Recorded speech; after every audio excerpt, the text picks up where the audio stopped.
வணக்கம் நண்பர்களே. தான் அனுப்பிய அத்தனை அசுரர்களையும் கொன்று குவித்த மகோர்கடரை அழிக்க தனது தந்தையை உதவியை நாடினான் தேவ அந்தகன். அவனது தந்தையின் ஆலோசனைப்படி யாகம் ஒன்றை செய்ய அதிலிருந்து கருப்பு குதிரை ஒன்று வெளிப்பட்டது. அதன் மீது ஏறி போருக்கு புறப்பட்டான் தேவ அந்தகன்.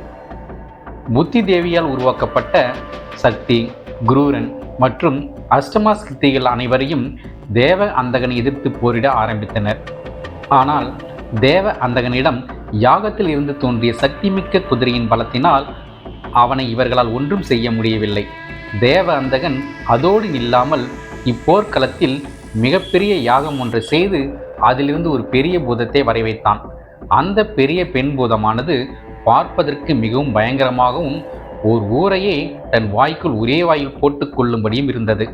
அந்த பெண் பூதமானது யுத்த களத்திற்கு வந்து மகோர்கடரின் வீரர்களை கொன்று குவித்து வாயில் போட்டு மென்று துப்பியது.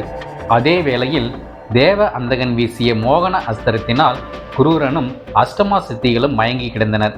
இப்படி தொடர்ந்து அசுரர்கள் வெற்றி பெறுவதைக் கண்டு வருத்தம் கொண்ட விஷ்ணுவும் பிரம்மனும் தேவர்களும் விநாயகப் பெருமானை துதித்து, விநாயகப் பெருமானே, இனிமேலும் நீங்கள் பொறுமையை கையாண்டால் தேவ அந்தகனின் வலிமையானது கூடும், தேவர்களின் படையானது முற்றிலும் அழிக்கப்பட்டுவிடும்.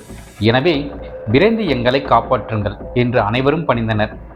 அனைவருடைய கோரிக்கையை ஏற்ற விநாயகப் பெருமான் யுத்த களத்திற்கு உடனடியாக புறப்பட்டார்.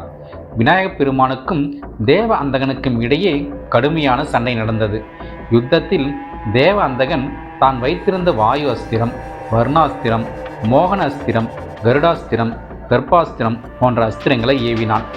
ஆனால் அந்த அஸ்திரங்கள் அனைத்தும் விநாயகப் பெருமானை பலம் வந்து வணங்கி சென்றனவே தவிர அவரை ஒன்றுமே செய்யவில்லை.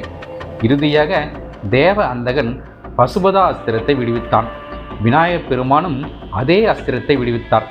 இரண்டு அஸ்திரங்களும் நேருக்கு நேராக பயங்கரமாக மோதி இரண்டுமே வெற்றி காண முடியாமல் திரும்பின.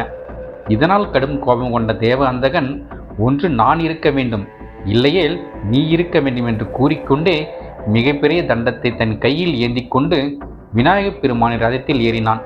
இவ்வேளையில் மகோர்கடர் யானை முகனாக மாறி தனது தந்தத்தில் ஒன்றை முறித்து அவனது தலையில் ஓங்கி குத்தினார். இதனால் அவனது தலையானது 1000 சிதறலாக சிதறி உடைந்தது.